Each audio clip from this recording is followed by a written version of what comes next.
fighting for their lives as a result of another act of gun violence. There you go. Line when you look at this crime wave across the country. It happens across the country in red states. It happens in blue states. I don't know if you've seen our video yet about the Louisville shootings. For some strange reason, this story is being quieted a bit. It really is. But I was talking about it. I was also talking about another shooting that happened in Washington, DC at a funeral where 4 people were shot. And they were shooting at a funeral of someone who was being buried from being shot and killed. People are ridiculous. The reason why I brought that up is because there are heavy, extremely heavy gun laws in Washington, DC. It's not stopping, not one homicide. It's a boatload of homicides that's happening in Washington, DC. Exactly where I'm from. Now, this happens in Louisville. If you haven't seen that video, please make sure you do. But we got Steven Crowder that's talking about it. And I'm here to see exactly what he got to say. One's an inanimate object, one's praising good behavior. Why can we not condemn evil behavior? By the way, the mayor is now... Oh, the mayor? Okay, let's see. If he does an anti-gun thing, I'm going to lose my mind. With us for those who are currently at U of L Hospital, injured, fighting for their lives as a result of another act of gun violence. There you go.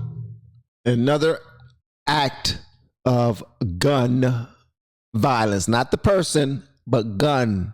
Make sure y'all write that down, people. If you ain't write it down, please make sure you do. We're gonna wait. We're gonna wait. Just put your hands up when you're done, everybody. You're done. You write down gun violence. The violence was perpetrated by a gun. All right, y'all got that? Y'all got that? There was no one shooting the gun. The gun did it itself. Y'all got that? Gun violence is what it is. The problem is not the person that did it. The problem is the gun. What? There you go. What did I just tell you? Okay, let's hear what he has to say. Before the bodies are cold. The brave and heroic. Meanwhile, he's being protected by police and guns. Exactly. LMPD, the entire time. How much you want to bet the mayor's got a gun at his house? Their efforts quickly responded to the emergency call. And as you just heard from Deputy Chief Humphrey, without a doubt, their actions saved lives. What actions? Why do you only vilify the gun? Think about this for a second. Just vilified the gun when it came to the criminal and the shooter.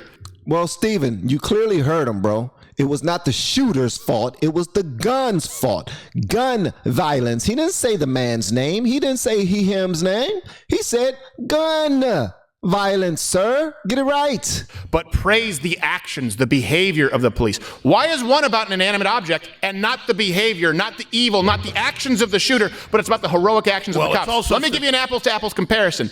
Used a gun to shoot, they used a gun to stop. Now, since it's a wash, let's get to the behavioral pattern. Let's get to the evil that's taking place, which is, by the way, is the only truth. Okay, pouty mouth, put $1 in the jar. Put $1 in the jar. We talked about this, Steven. All right? Put $1 in the goddamn jar. Through line when you look at this crime wave across the country. It happens across the country in red states. It happens in blue states. It largely happens in blue cities. People use guns. People use different weapons. People use trucks. They're always stopped by someone with a gun. But he goes, this act of gun violence, and then they acted heroically. One's an inanimate object. One's praising good behavior. Why can we not condemn evil behavior? Well, they're not allowed to do it. Let me ask this question. We're winning the Second Amendment. Oh, they got Alex on here again. They got CC and not C. They got Alex Jones on here. Battle. More people are buying guns. They're learning. They're using it. I know big gun shop owners all over the country. They say mainly it's liberals now buying guns. So people are finally getting. They've got to take their safety into their own hands. But we know stabbings, rapes, shootings. You know, stuff is going up. It went up in the 60s and 70s and 80s, and about 92, shootings went down by about half. And I've never in my life heard that someone died from knife violence. I've never, if you could find that on the internet for me, where somebody is saying that after somebody was stabbed, that they died from knife violence. Listen, I would shut the hell up. Zip it. I will zip it. Now as culture falls apart again, it's going way back up again. And everybody in common sense goes, I'm a good person. You're a good person. We're not out and shooting and murdering, so we deserve our guns. We all get that. I think we're winning the culture war, but the left is really not giving up. How are they going to manipulate it to try to come with the guns, which they now admit, hell yes, we'll take your AR-15. Well, what's going to happen, I think, and we're actually going to get to this story of Sergeant Perry, Daniel Perry, in Austin, in your hometown. I think what it is, No, here's exactly what will happen. It won't happen on a federal level like the assault weapons ban that they did before. I don't believe that that's going to happen. Things are going to happen on a state level, and what they're going to do is make you so afraid to defend yourself, so afraid to use your firearm, depending on the marginalized class who might be committing the crime that day, that it renders it all but useless. That's the answer. Yeah. And we have the governor now speaking, if we want to go to that, just to see if he parrots the same line. Yeah. The call, and there is no doubt in my mind that their efforts saved lives, and they put their own on the line. And we have at least one officer in surgery right now that is there because he took those actions to try to protect the people. Much love to that young man. That young man who just graduated from the academy 10 days before this happened. OMG. He jumped to the front of the line to say, nope, I'm stopping this. Did he stop it? No, but he very well may have. He might have slowed it down a bit. But the fact that he became a police officer for the correct reasons, for protecting and serving. Bless him. Bless that brother. Make sure y'all pray for him that he pulls through. What actions? I want to thank Louisville Fire, Louisville Metro EMS, and Emergency Management and the Louisville Sheriff's Office for the immediate response. They've now been joined by the FBI, ATF, That is better Homeland than Security. Uvalde, Texas. I love that. Absolutely. Yeah. I'm ashamed that Texas acted like that. 76 minutes. Yeah. Well, at least thumbs up their ass. they're thinking more about their pension than they are about actually doing their job. Kids could be, they were dying, and they sat there and put hand sanitizer on. That makes you sick. Yeah, that was horrible. They was waiting for marching orders. Like, okay, let's wait until he's done shooting. Okay. All right. Does it sound like he shot everyone yet? Okay, let's go in. Let's go. I have a very close friend that didn't make it today. And I have another close friend who didn't either, and one who's at the hospital that I hope is going to make it through.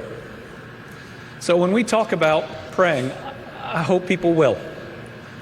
For those that we are hoping can make it through the surgeries that they're going through, then we've got to do what we have done these last 3 years after everything. We've got to wrap our arms around these families. Good. And to everybody who needs it, don't be afraid to get some help. Our bodies and our minds are not meant to go through these types of tragedies.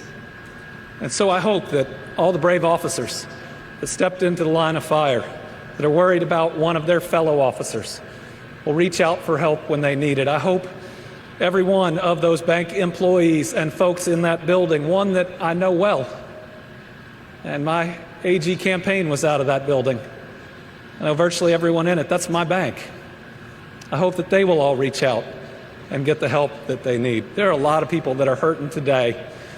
And if we have a place to focus our energy, I hope it is to surround them with the love and the compassion that we have been so good at showing one another. I want people to know that while today is a horrific act, I do believe that this is a safe community with officers doing their very best each and every day, and that's what we saw here. And see, that's not really a true statement. No, Louisville is not a safe community. No community is totally safe. So again, you're safe, you don't need guns, and we don't mention that the officers use guns to stop them. Yeah, I actually appreciate what he did compared to the mayor. Oh, yeah. Mayor's first words almost. Yeah, he's not done. Yeah, he decided to go at the hearts of the people. I didn't have an issue with him at all. I thought that what he was saying was pretty stand up. I thought what he was saying sounded like someone who gave a crap. Even if it was an act, it sounded like someone who gave a crap to me. But I could be easily, tricked. I don't know. Let me hear if you try to save some of my friends and many others.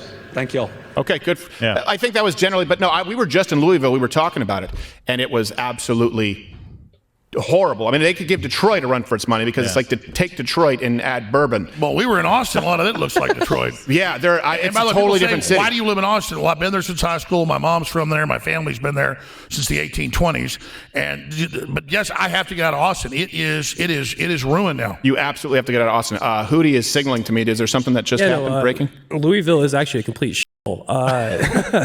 researchers sent in numbers that they had a higher homicide rate in 2020. Homicide rate. You said homicide? Yeah. Homicide. Yeah, you said homicide. That's phobic, bro. That's phobic, bro. Homicide. Yeah, homicide is just the parties that Kevin Spacey threw. In Philadelphia, Atlanta, and good. Chicago.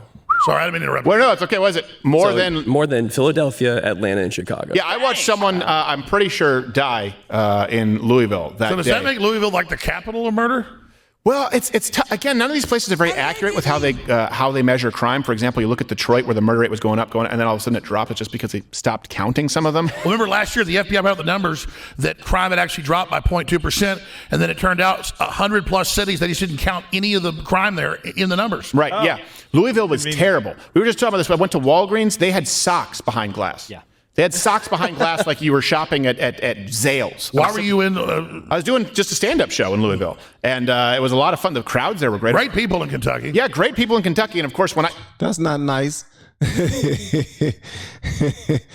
Best auntie ever just now pinned a comment. It says, Andy Bashir just showed more compassion in 2 minutes in his speech than Biden's administration has in 2 years. Wow. That's a heavy blow right there. Hopefully y'all are not upset that I'm stopping this video. Y'all, the original link will be in the comments below. Feel free to go ahead and check it out. But I'm certain that Steven Crowder has an issue with the way that they choose to go about wording certain things and playing politics when they don't have to, where they need to try to figure out how to get down to the nitty gritty. More people probably will have been shot. Don't know. I don't know. More people could have been shot if there were other people in the bank who was carrying, who had a weapon themselves. Maybe. Don't know. What if somebody with somebody that was carrying saw that gentleman getting ready to do what he did? It would have been curtains. Start with y'all politics and please start having a little bit of common sense, man.